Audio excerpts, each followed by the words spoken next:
Assalamualaikum warahmatullahi wabarakatuh. Good morning. My name is Feby Nurida Sari. Nah, hari ini kita akan membahas tentang recount text. Nah, sebelum kita memasuki pelajaran tersebut, lebih baik kita berdoa terlebih dahulu. Okay, so before we start our lessons, let's pray to our God. Pray start. Preface. Okay, we can start from a definition of recount text.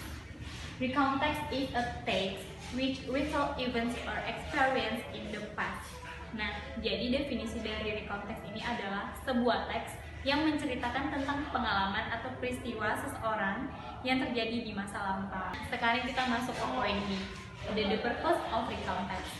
The purpose of recount text is to inform or to entertain the audience about experience in the past. Nah, jadi tujuan dari recount text ini adalah untuk memberitahu seseorang atau menghibur pendengar tentang pengalaman yang terjadi di masa lampau. Nah, sekarang kita masuk ke poin C, yaitu general structure.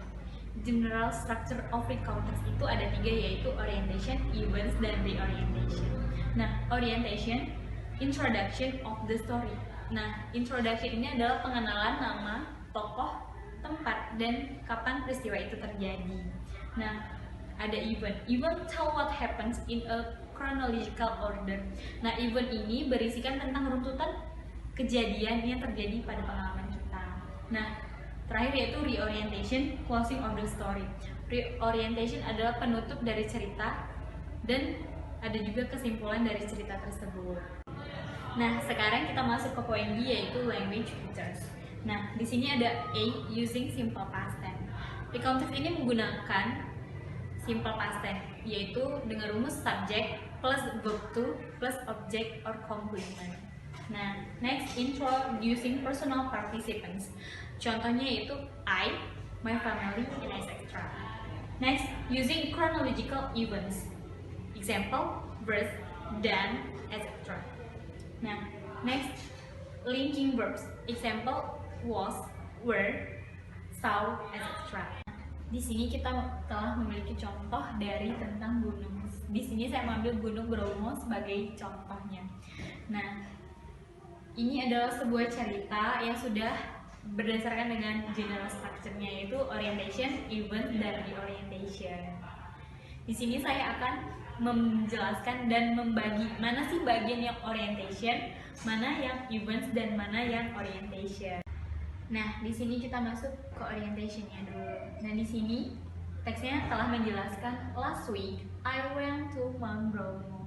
Nah, berarti di sini saya introducing personal participant telah menjelaskan dia pergi ke Gunung Bromo. I stay at my friend's house in Probolinggo, East Java. Nah, di sini dia menjelaskan bahwasanya dia tinggal di rumah temannya di Probolinggo. Nah, ini ada the house has a big garden with colorful flowers and small pool. Nah, di sini dia menjelaskan bahwa di rumah itu memiliki taman yang sangat indah dan sebuah kolam kecil. Nah, sekarang kita masuk ke bagian events. Nah, di events ini adalah suatu runtutan yang terjadi selama peristiwa itu terjadi. Nah, contohnya di sini. In the morning, my friend and I saw Mount Batok. Nah, di sini di pagi hari saya dan teman saya melihat Gunung Batok. Nah, next, the scenery was very beautiful. We rode on a horseback. It was scary, but it was fine. Nah, di sini adalah suatu kejadian yang dari mana? Setelah mereka melihat Gunung Batok, setelah itu mereka menunggangi sebuah kuda. Di sini, we took pictures of the beautiful scenery there.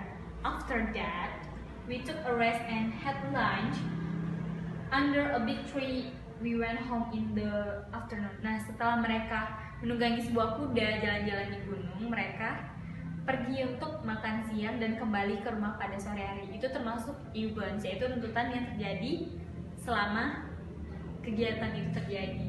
Nah, next di sini ada reorientation. We were very tired.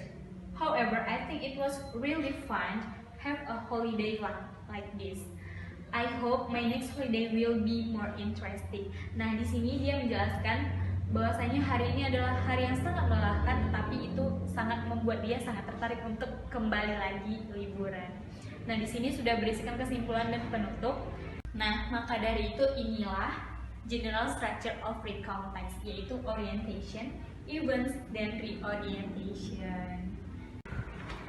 Nah, di sini saya akan memberi tugas nih kepada adik-adik mengerjakan sebuah recount text. Apa sih pengalaman mereka selama terjadi di kebun binatang?